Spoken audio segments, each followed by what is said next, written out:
Hello and welcome to a lecture on period 7, the causes of the Great Depression, and we can see with the concept outline, the Great Depression is specifically mentioned, so it's good to sort of look at this, and economists still disagree on the fine points of what caused the Great Depression, but in general we can look at some things like low consumer spending, the bank and stock market crashes, and reduction in world trade as being causes of the Great Depression. Now, in the years leading up to the Great Depression happened at the end of the 1920s. During the 1920s, the political pendulum had moved away from the ideas of the progressives, the idea that governments can affect positive change in the economy and society by getting involved, and moving away from that to this idea that the government that governs best is the government that governs the least, and that government should stay out of managing society and the economy. And these three Republican presidents, Harding, Coolidge, and Hoover, would all follow a policy of sort of hands-off, laissez-faire economic policy. And during the 1920s, it seemed to be working very well. There appeared to be great prosperity within the economy, but the economic indicators, if you looked at them carefully, sort of showed signs of weaknesses and showed some problems. So in 1928, right before the Great Depression, the country voted overwhelmingly for Herbert Hoover and gave him a mandate of this economic policy, and people seemed quite content and happy with the policies of these presidents.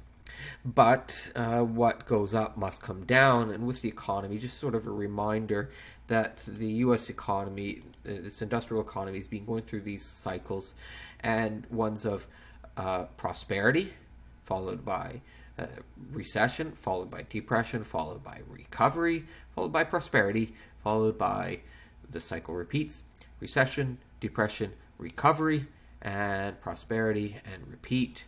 And we seem to be going through this cyclical sort of a sine pattern, and the overall trend is one of up, a linear trend is one of up, but of course it's going through these periods of ups and downs. But every 20 years or so, 1819, 1837, 1850s, 1870s, 1890s, and then a bit of a delay with the Great Depression, perhaps World War I delaying it, but a natural cyclical pattern, and not to be much of a surprise that there was sort of this downswing in the economy. But Americans seem to have this attitude in the 1920s that the good times were going to last forever, but they can't.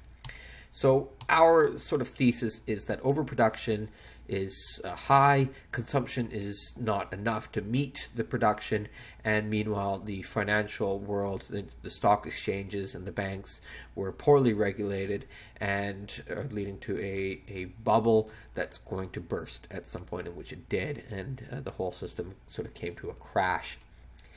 And with overproduction, this is an industrial country that has mastered production techniques of the assembly line and on the farms with mechanization and tools. And so they can produce very well, and production is greater than consumption. So the factories are producing too much. Okay, not enough people are buying what we're making. Let's lay off some employees. Let's have less people working. Well, then you have less people consuming, and that reinforces that production is going to be too high and consumption too low. And that's the overall trend during this time period. They've mastered production. They haven't really mastered consumption. Right, on the farms, we can see prices of food plummeting during the 1920s. And so what's leading to the underconsumption? One of it is that there was great inequality in wealth, which is what this graph is showing in 1928 that the top 1% of society, the richest 1%, the Rockefellers and company, they controlled about 1/4 of the country's wealth. And there's a lot of wealth, but it's tied up in the hands of a few institutions. And we see a similar trend in 2000s, right before the crash of 2008. Now, what's leading to this? Well, there'd be a number of factors, but we can look at some of the government policy in the 1920s of Andrew Mellon, who was the Treasury Secretary under Harding.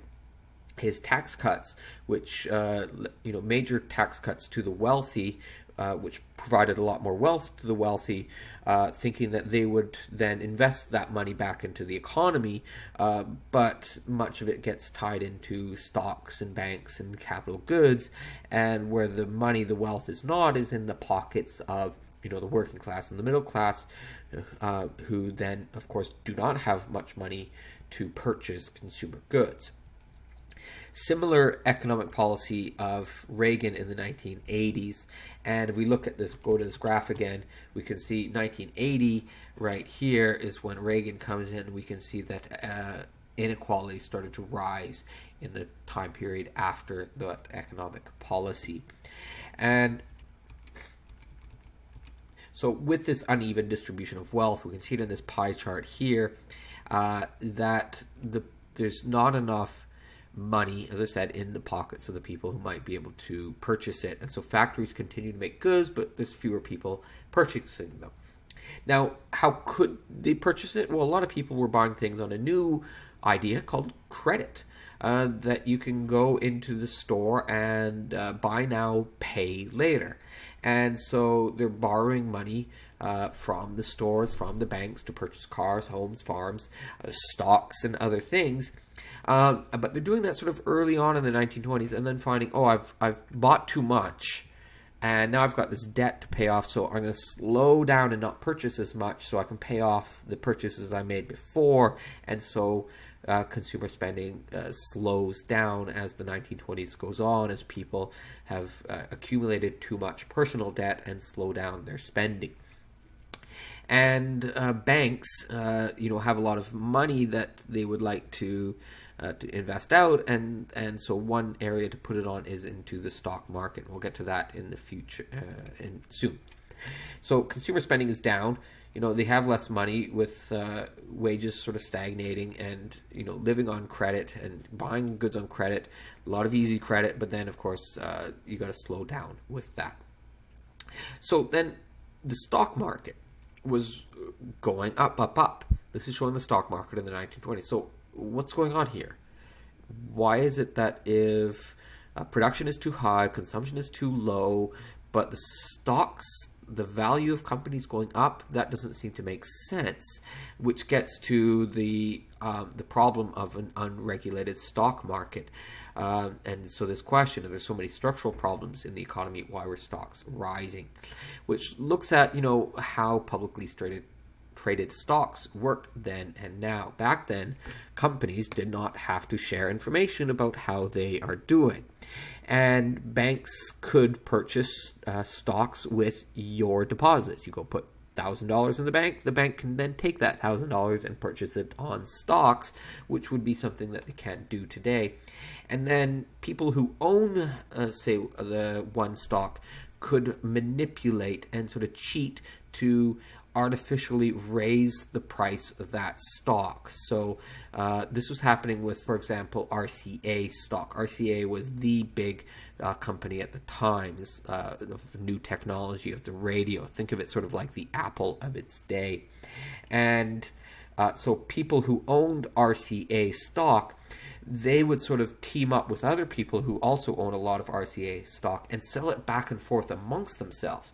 Now, to people outside, it looks like there's a lot of activity with this stock. The stock is moving around. It must be a popular stock. People who know about investing seem to want this stock. It's a hot item. And because they're selling back and forth, it seems they're creating an artificial demand for the stock, and so the price of it moves up. And so other people think this is a good buy. This is a wise investment. I want to get in on it, and so they purchase the stock and further increase the price. And so that early group of cheaters now have artificially raised the price. Then they sell, and those that had sort of bought into this scam are left holding a stock that is overvalued, that then comes crashing down. And that happened with a lot of stocks during this time period. Now, afterwards, with the New Deal, we're going to get some rules that say you can't do this anymore, which was a big part of the New Deal. And we'll get to that in a future lecture. So stock market crash, rising stock prices, artificially rising stock prices. So people say, hey, I want in on this. This is easy money. I don't want to lose out. So people buy stocks, which raises the price even further. And so other people saying, I want to buy stocks too. And it just drives the price up, up, up, up, up, up. But it's artificial. The value of the stock is based on this crazy, artificial, unrealistic demand, not on any sort of real value of the stock or how the economy or that company is actually doing. And this is sort of what we call speculation. People buying it because it looks like easy money. And a lot of people were buying on credit, and a lot of banks were investing in it as well. So at some point it's got to correct, and that happened in late October, in September, and then in October when we get a panic selling. A lot of people just sort of realizing that the stock prices are coming crashing down as there's a natural correction and the bubble all burst, and there's some panic selling. And by mid-November, billions of dollars have been wiped out. But this is not the cause of the Great Depression. All right, keep that in mind. But what it sort of led to was a crisis in the banking world, because a lot of local and state banks had invested in the stock market, and there was a lack of confidence within the banking system after the stock market crashed, and leading to the banking crisis. So many people started to get worried that, hey, my bank is going to fail, and so they're going to go and withdraw their money. And so with that lack of confidence in the whole system, everybody rushing to get their money out of the banks, that the banks are going, oh crap, everybody's coming to get, they want their cash. So then they start calling up the people that they've lent out money to and say, hey, I need you to pay me back. Or they've got assets like property, and they try to sell it to raise the cash to give to the people that are trying to get their money out. But they're not able to get all of it, and the credit and the money sort of dries up, and as the banks just have no more liquidity. And this leads to deflation. Prices drop, businesses make less. As businesses make less, they lay off employees, and then that leads to less consumption, to more deflation and more unemployment, and we get a serious crisis within the economy. And then this spread to the rest of the world because of the Dawes Plan that had been set up, and the whole financial system that was keeping Europe afloat. Europe's economy was dependent on American credit, and when that credit dried up, then Germany's economy crashed. The reparations to France and Britain were no longer being made. Great Britain and France's economies went through a crisis, and the Great Depression spread to other nations. Which is at which point the United States put up a huge tariff, the Hawley-Smoot tariff, very high tariff, led to retaliatory tariffs by other nations on American goods, and leading to a crash in world trade. And this would contribute to the depth and the length of the Great Depression. Had this not been put in, the Great Depression might have been much less worse than it was, and FDR later would move to get more free trade and reduction in tariffs, leading to sort of the trend in free market low tariffs that we have today. But the idea of protectionist tariffs was still very strong early in the 1930s, and the Hawley-Smoot tariff a leading contributor to a slowdown in world trade and a deepening of the Great Depression, which we can see in this graph here. And here's the unemployment rate that's in Britain, Germany, and the United States, and just the crash and the effects from this. Unemployment, a lot of hunger, banks collapsed, homes and farms lost, families forced to beg because there's no safety net. There's no system out there to deal with the unemployed, the hunger, and there's just a lot of, or a lack of structure to help. Now, in the cities, this is where you get the really bad unemployment. You get the slums, and you get the begging, and you get the people on the on the streets, and you get the charity trying to deal with it, the soup kitchens and the bread lines, but not able to handle it. In rural areas, a little bit better, as you can grow your own food, but still there's a lot of farms being lost and people leaving the farms for the city if you've lost your farms.